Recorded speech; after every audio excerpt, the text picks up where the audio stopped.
Stop the lights. We're here. We're Should have here. on air in the background. I know, on air. Yes, Oh, come on. Oh, oh, how's it going? it's going great, Sarah, yet again. Very good. Going great. Going great.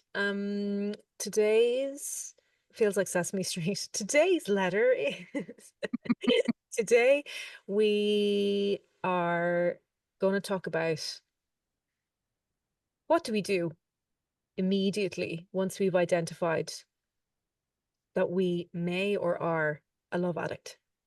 What do we have to do straight away? What are the things that we find helpful or is a necessary thing to immediately kick into if you Hmm. that is now a thing in your world? What do we need to do immediately? Well, a couple of things.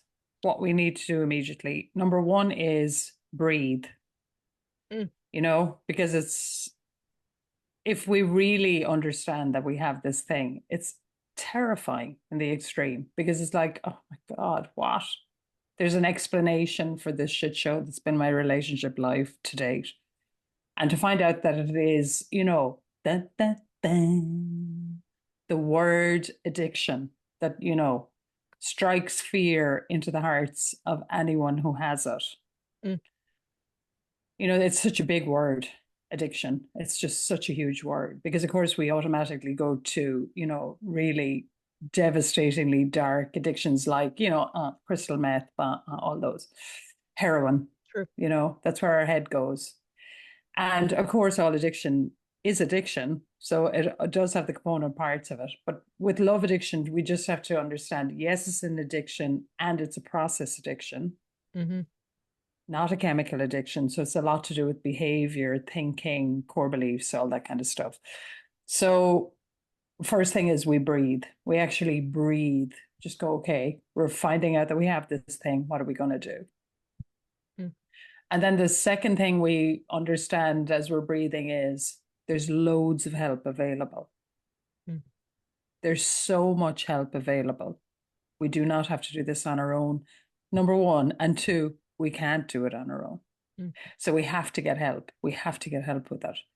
So it depends, on many different factors, our economic situation and etc., as to how much help we actually can have available to us.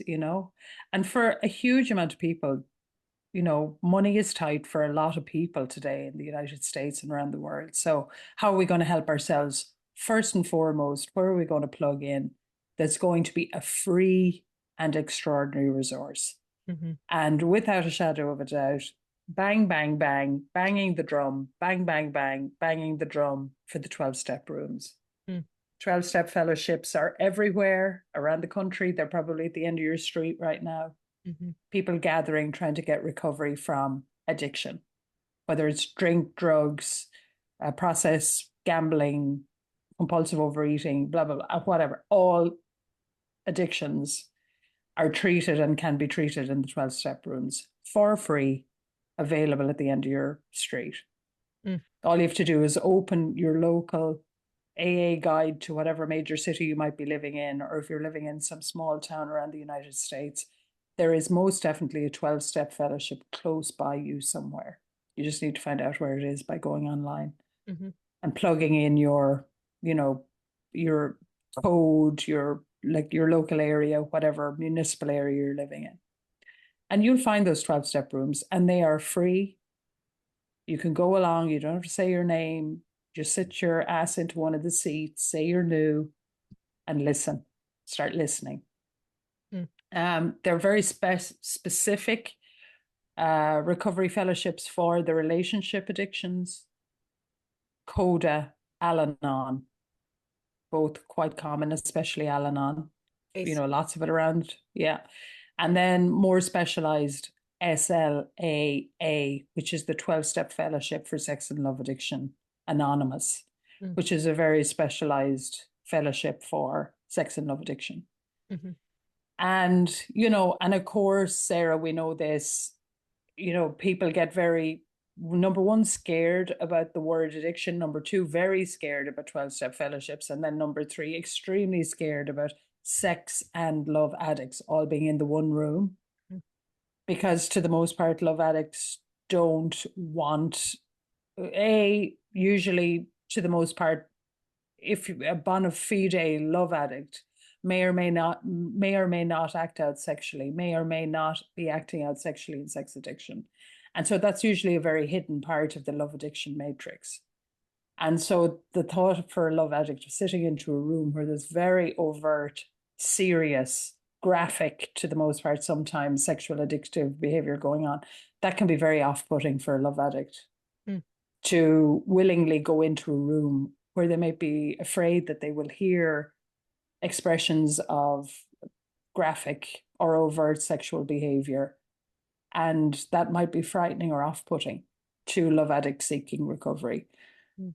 And all I can say is, in my experience of these rooms over a long period of time, they're extremely safe. Mm. They're willingly full of members desperately seeking their own recovery. So Mhm. everybody is trying to get well. Nobody's in there for anything other than that. And if you are triggered or feeling scared by it at all in that way, seek out a women's meeting. Mm. If you're a woman, seek out a women's meeting, because often that can be very off-putting for women if they think they're going to be put into uh, a co-gender space or like a multi-gender space where they're thinking, I don't want to hear, I don't want to sit in that room. Absolutely. So that would be the very first thing that I would do. Mm. Um, that'd be the first, and then reach out, start that support, start it today, start it this evening, start it tomorrow. Mm. Great. I think they are the most important points in terms of what can you do immediately. There's something just to say as well about the SLAA rooms, like you said, just to double down on that. Even if you're in that place of imagining that you might be, but you're not 100% sure, you can go to any anonymous rooms, SLAA, AA, any of them, and sit into the room, whether that's virtually or in person, and listen. Just listen for identification. Listen for the things that you can go, oh, I do understand that, or I do really hear that person. I did that, or I did a version of that. You don't have to say anything. You can identify yourself as a newcomer or identify yourself as somebody who's just checking something out. Nobody is going to say anything to you. Usually, you may Mm-mm. be asked if you want to introduce yourself. You have the choice to say no. There's absolutely nothing forced upon you in any of the AA, NA, SLAA rooms, nothing. And I think that's really important because I've often heard that people are scared just that they have to sit in a room because they think they're going to be asked something or to speak, because we all know how difficult that can be sometimes. But to really rest assured, you don't have to, but go in with open ears as much as possible to hear what you identify with rather than the things that you don't do, which I think is Mhm. something that we really need to recognize. That, and again, the same thing, gender specific or queer specific. Like obviously there's LGBT rooms that you might feel so much more safer going to. There's definitely SLA rooms online that are available to people that fall into the queer community. BIPOC meetings, some people feel really unsafe in certain. There's many BIPOC meetings. There's many, gender specific meetings. Make yourself as safe as possible. Mhm. Mhm. That's really important to say.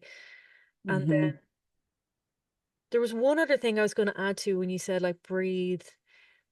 If the reality comes into your world that you are a love addict, that this is Mm. absolutely outrageous behavior that's been going on, you've had it, you just come to that point of this is not right.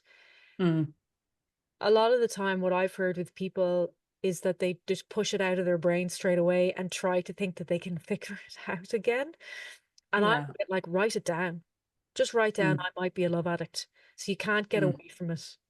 Because there's Mm. a way in which you just try and push it out and ignore it and just follow it for a second. You know what I mean? You can always change your mind. But if you follow it for a second, you can say it to a trusted friend, or if you do have a therapist, say it, Hmm. but just say it out loud at least once or twice to somebody, Hmm. just for the reality of saying the sentence, because it's one thing keeping it in your brain as a thought and then, scurrying through the internet to try and read about it. But actually Hmm. saying it to a best friend or a therapist, saying, listen, I think I might be a love addict. They might fall around laughing at it, but there's a Hmm. reality in you saying it just once Hmm. and then figuring, Yeah. then doing all the other things, the meeting, potential therapy, going outside, breathing, whatever it might be. Hmm. But yeah, the very initial, what do we do? I think they're very solid. Hmm. Very much getting into your body, I think, is it, because panic kicks in. Oh God, yeah, panic kicks in. Yeah. And the reality, I mean, the stark reality about coming to a place where we actually start to understand that we are love addicts. The only reason that we're getting to that realization is absolute exquisite pain. Totally. Like we're not Yeah. skipping along the road there going, I wonder today, can I identify myself as, So, A, a white, Caucasian, Irish. Oh, let me just throw in love addict, just maybe as a possibility. Like by the time we come to the realization that we might actually be a love addict, usually our world is going up in a, like a rising meteor of like absolutely catastrophic engulfment of fire. Like it's really pretty spectacular agony we're talking about. mm, And so, and usually it's at the end of a very, very, very long road of agonizing relationships. We don't ever, sadly, get to the golden ticket of entry mm-mm, into understanding that we're a love addict at the very beginning, which is so fucking sad. So we have to go through an inordinate amount of increasingly excruciating relationships to mm-hmm, get to the reality. Hold on a minute, there's something going on here that isn't quite right. mm-hmm, And it is literally like plucking it from, nowhere, because it's not being fed to us. We don't hear anybody talking about it. mm-mm. So to actually find ourselves in a place where we're actually starting to understand something is really wrong, that's it's kind of like it's a miraculous thing to finally get to a place where we might actually even be able to admit it. I know, and a lot of people, it might not land for everybody. When you or I say that extraordinary pain that might lead you to the rooms, RecoverZing, looking up love addiction is a gift. It, that doesn't land. It didn't. You know what I mean? It's one of the hardest things. You're like, fuck, what? No, it's not. But it actually, when that extraordinary pain actually moves something in you to do something different and to actually seek out maybe doing something that will heal that trauma. Oh my God, it is a gift. But in the moment, it's Mm-hmm. not going to feel like that. And there's something as well. Oftentimes, I think there's a misunderstanding that somehow you have to be in like a specific type of a relationship or anything. You could be in a multitude of 2-day relationships. It doesn't look a particular way, but it's what it feels like when something ends or is ending or is over or you can't have access to the person. It doesn't really matter how long it went on for. Mm-hmm. Because I think sometimes there's an idea that it has to be have gone on for a period of time. Like, no, it's not. It could be the person in the local bodega that you've seen every day. Do you know what I mean? It's Mm-hmm. it's the Mm-hmm. things, it's the qualities that we have assigned to somebody else. And I've Mm-hmm. sometimes I've heard that and I'm like, no, there's a lot of qualifying things obviously within love addiction, but the actual relationship itself doesn't have to be anything particular. It's what happens Mm-hmm. when it's Yeah, over. so smart, Sarah. That's so true. And that's something, because obviously this is a brand new audience. People don't, they probably don't know a lot about the subject. And I find the easiest way, certainly in practice, has always been to kind of, mirror it against the more obvious, evident addictions, like, for example, drink, Hmm. alcoholism. And exactly like that, love addiction, just like you said, is exactly the same thing. Like if you walk into a room full of people recovering from alcoholism. No two stories are the same. Like how one person is drinking versus how another person is drinking versus it's like the completely different types, styles, where they did it, how they did it, how long they did it for, what they chose to do, what exactly they chose to do, what were the behaviors. Mm, And yet everybody is sitting under the same roof, and the roof, written on the roof, is kind of metaphorically is recovery from alcoholism. mm, And the exact same is true for love addiction. Exactly like you're saying. It doesn't matter if it's one person, 10 people. It doesn't matter if it's one relationship, 15 relationships. It doesn't matter if it lasts one day or 15 years.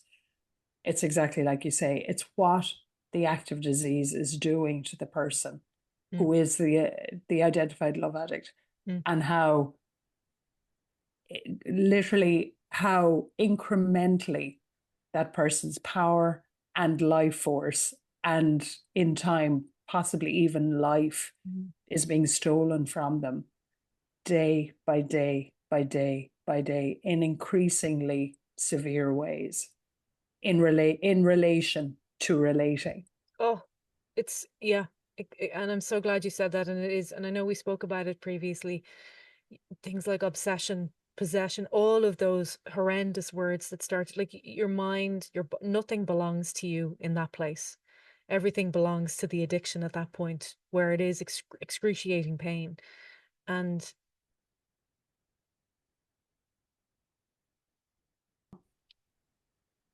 it's had a little miniature glitch, it seems.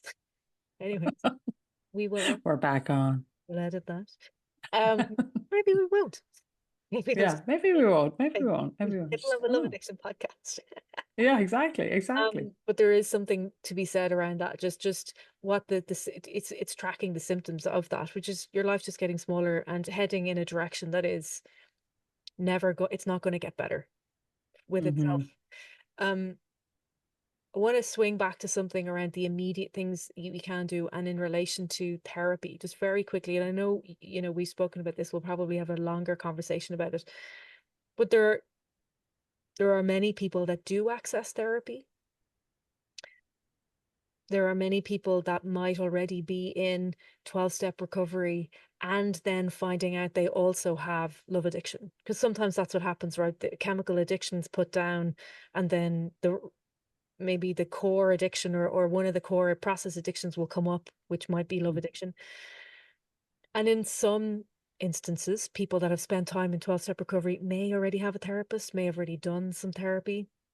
And if you're going to go to a therapist and say, I'm in extraordinary pain, this has happened, I am a love addict, very gently, I'm going to say, not all therapists in the States, it's a lot better. They recognize it far better. But just you're a listener in UK, Ireland, and overseas, if you're listening to it, a lot of therapists still don't fully recognize love addiction in the way that it is, and they will talk about it in certain terms that might confuse you. But even if you are going to use that route, remember to stick to your path for a moment, Hmm. because there might be certain things, especially in those immediate few days, because I've heard it and I know it. People have crisis moments where relationships end or whatever happens, and the first thing they do is they make an appointment with their therapist. And Mm. it's really important that that place also becomes a space that you're able to sit and understand what's going on, because you're in extraordinary pain and you need to know that you're okay. Even if somebody isn't mirroring the same language that you've just read online, just Mm. stick with it for a moment. Mhm. That's a Mhm. really Mhm. important thing. Because I've heard it, That, a lot of people that, that I've worked with in therapy, it's the other way around. They're used to what they hear on the internet, and then they might come in and have sat in front of me, and I might say, this is love addiction, and they don't necessarily, it doesn't sit right. So it takes a moment for two people to start speaking the similar language in terms of that's therapeutic true. space. But in an Yeah, immediate sense of self-care and looking after yourself, I just think it's important to name. that's exactly right. That's so true, Sarah. That's well said. That's really well said. And, and again, also on the back of that, also just to really flag the word addiction. Again, in the States, it's a different kind of societal approach to something. Like it's much more still, sadly, certainly, in Ireland for sure, it's still very much, and probably places in the EU, I'm sure, where it's still it's a shame-based word, like to say I'm an addict. It's absolutely terrifying to say it to anyone. And then, and that's, if I'm struggling with something evident and obvious, whether it's like very visible to everybody around me. But like we said before, love addiction is very invisible. Mm, And even if it's visible, even if we're messing up in relationships left, right, and center, and we're utterly traumatized, and that's very evident to the people around us that love us, they won't have heard the term love addiction to the most part. They won't have a clue. They'll just think, you know, this person is just a little bit out of control in relationships, but, they'll get their act together, they'll pull it together. No, actually, they won't. If it's love addiction, they're not going to pull it together. They're not going to be able to help themselves. mm-mm, And so that's where love addiction is just this horrendous thing that really is taking us down left, right, and center. And it's so invisible and mm-hmm, so unspoken about. mm, So just around the word addiction, yeah. it's about understanding that it is a disease. Addiction is the disease, no more than bloody diabetes is a disease. It's not something that we make up. It's not something we can cure ourselves. Mm-mm, We need the right information and the right help and support to actually be able to treat it enough so that it goes effectively into remission on a daily basis where we are unaffected by it. 100%. And That's where we're trying to get to. here's the zing part. It is 100% treatable. It is. Of addiction, you can fully walk through it and recover from it with the right help, the right information, the supports, all the things you have to do. It is 100% there for everybody. It is. And Yep. how horrendous is it that the message isn't out there, that people are in it without knowing it, and then also don't really know the way out of it, but there is a way out of it, and it is a real Mm, thing. So that's amazing. mm, And mm. yeah, And Sarah, can I just say one last thing really quickly? everything. When, like 20 years ago, right? So Sarah's like, we're both over 20 years in recovery. So, like 22 years ago, when I first started looking at my own love addiction, Mm, there was nothing available. There was nothing going on in regular society to tell me I was a love addict. I had to get all my information from the States. And Pia Melody, if you ever listen to RecoverZing podcast, that I may get down on the ground and literally thank you from the deepest part of myself because you probably saved my individual life and millions of other people's lives that didn't have access to any information around love addiction. mm, So huge shout out to Pia Melody, who, as part of the Meadows, started the whole wave of us starting to understand about love addiction. yeah. And she saved my life on the other side of the world. And that was 22 years ago. Now, cut to 22 years later, what literature is available and who's talking about love addiction? Still nobody. The levels. Yes, No, still no one. nobody, honestly, nobody. Yeah, it's true. Nobody, right? So Pia Melody 22 years ago was at the forefront of the whole wave of love addiction and recovery. And 22 years later, it's still not being spoken about in modern society, in our regular society. So Mm-mm. that'll just tell you how hidden this thing is. Oh, it's true. There's no one thing to go to. It's the same people, the same person over and over again. Yeah. And in fact, on top of that, the message has been slightly diluted also over those Mm. 22 years. Yeah. And there's a whole load of other things added in that may not belong in there Yeah. around help and what you need to do. So that's incredible. Like it is absolutely incredible that it's not being spoken about Mm-hmm. when Yeah. it is. I could probably say every single person that I know, every single person that might listen to this knows somebody that is affected by love addiction. Oh, absolutely. It's 100%. Oh, yeah. Absolutely. It's Yeah. everywhere. Um, And that's why this is here. That's why we're doing this, to try Yeah. and put the information out there and create the platform and a resource for people that can walk through this and get recovery Yep. 100%. and just create that zingy life that they want, that doesn't look like the absolute devastation that I might have had while in active love addiction. Yep. Zing. Exactly right. Zing, zing, zing. Thing flashing on the screen right now. Zing, zing, zing, zing, zing.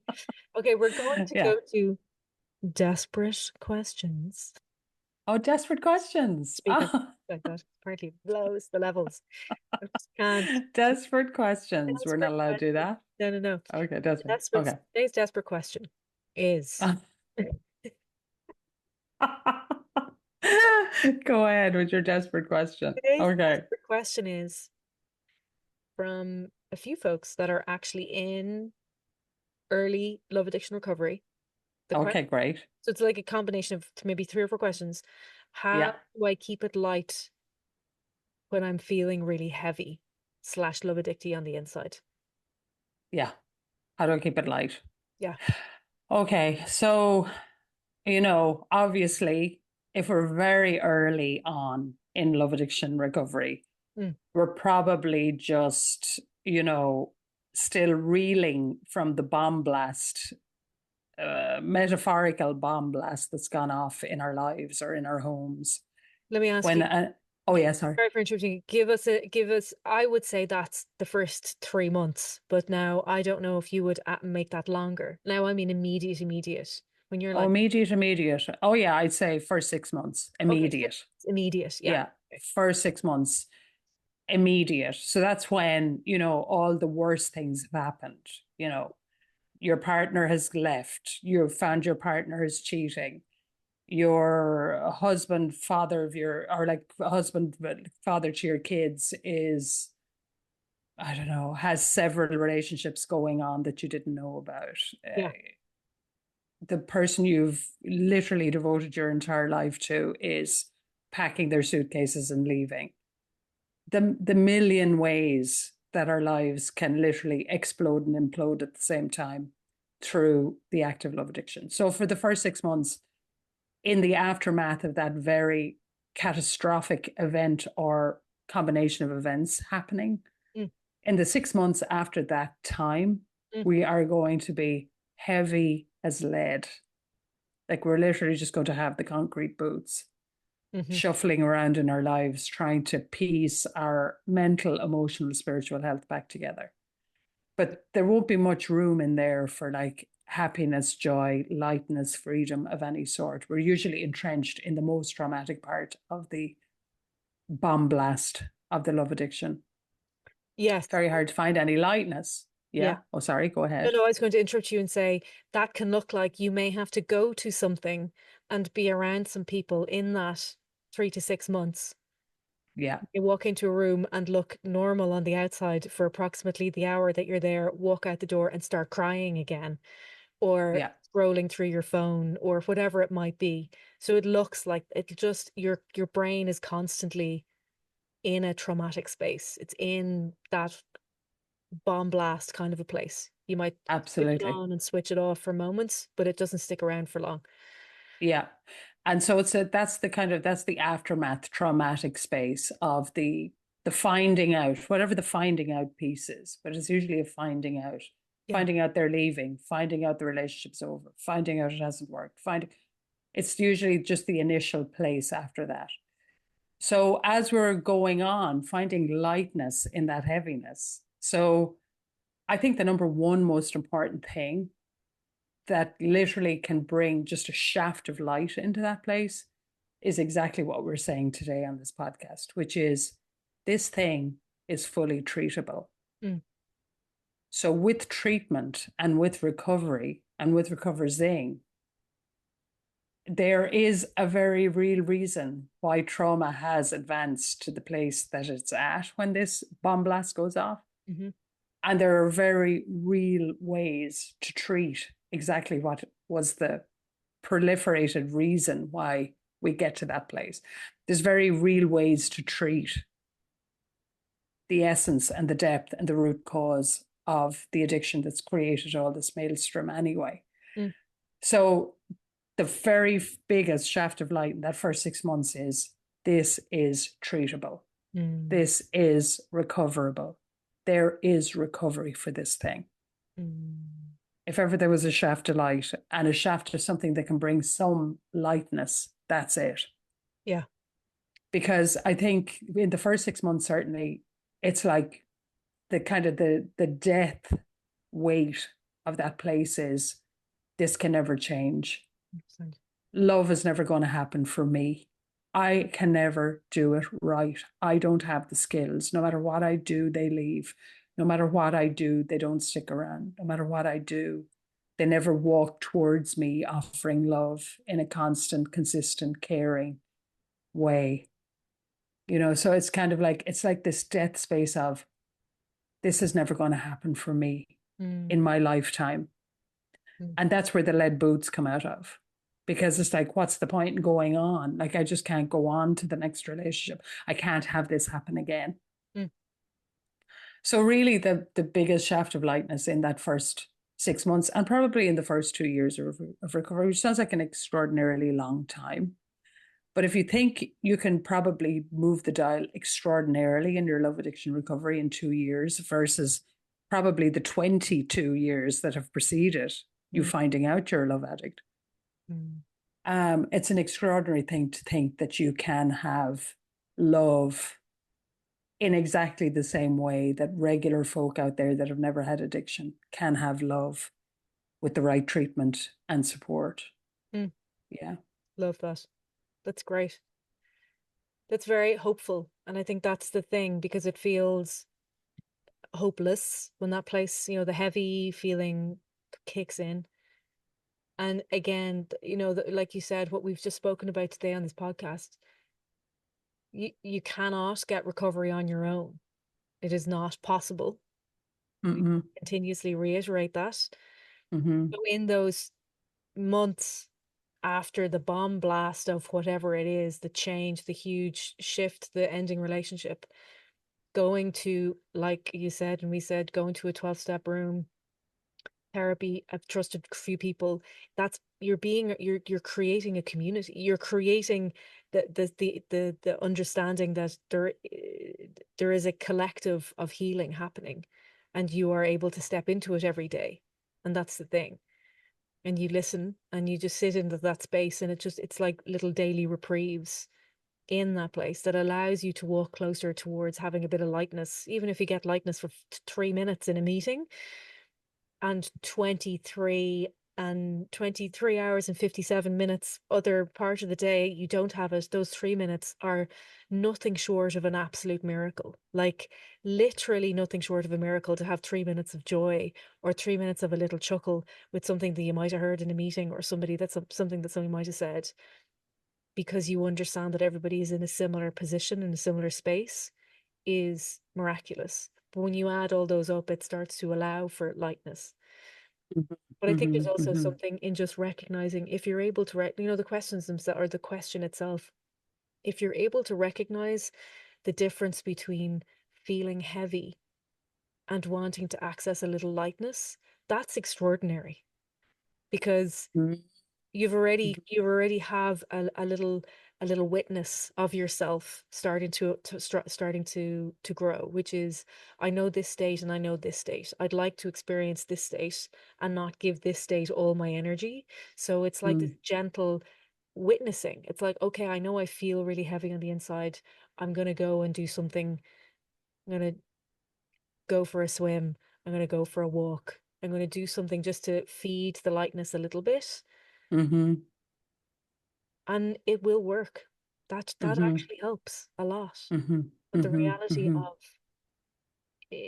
of yeah, you're right. The reality of the first 3, 6 months is there might not be a huge amount of lightness, Mm-hmm. if ever, if Yeah. there. And I mean, bang on, Sarah, that's it. I mean, it's just, oh, it's so life-giving to imagine that we can actually say the statement, this thing is real. It is a disease process. It is a disease process. and it is treatable. Mm, It is fully treatable. mm. So, What? I know.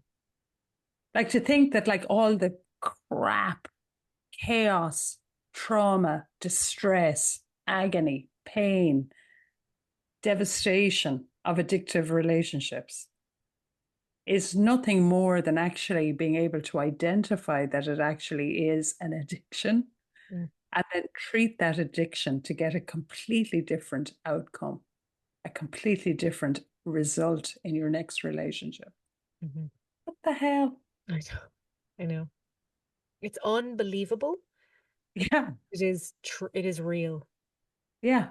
Like it's extraordinary, isn't it? It's extraordinary. Like that to me is just wow. It's like winning, I don't know, It the is. bloody It's Powerball lottery, yeah. 50 times over.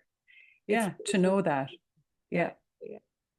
Because you're literally being given your life back in a yeah, way that's fulfilling and is full of joy and health and yeah, not the addictive process yeah. with some work. Yeah, and now it is work. It's You know, work. it's not just It's not you like can't, you know, it's not like instant coffee. You know, it's work and it's hard work. yeah, It's hard work. But of course, like everything, like wonderful, right? yeah, We'll it's work all day and all night if we're going to get the result we want. 100%. Like that's the thing. You know what I mean? People can work all day and all night at the addiction. So it's almost like swapping it over and going, let's just work all day and all night at recovery and Yeah. wait until you see what happens. Yeah. It's amazing. Hmm. Fantastic. RecoverZing. Yep. Oh, thank you, Sarah Gilligan, RecoverZing. Here we are. Here we are, and fantastic. We will leave it at that. We leave it at that, Sarah. It's great to see you. Be right back with more. Yeah, we will. And Yeah. have a great Yeah. day. Fantastic day. It's windy out there Okay. today. Look like I'm about to do another song for everybody. It is a bit windy. It's a little bit windy. Okay, Sarah Gilligan. Well, I'll see you next time. See you next time. Bye bye. Bye bye, Sarah. Bye bye.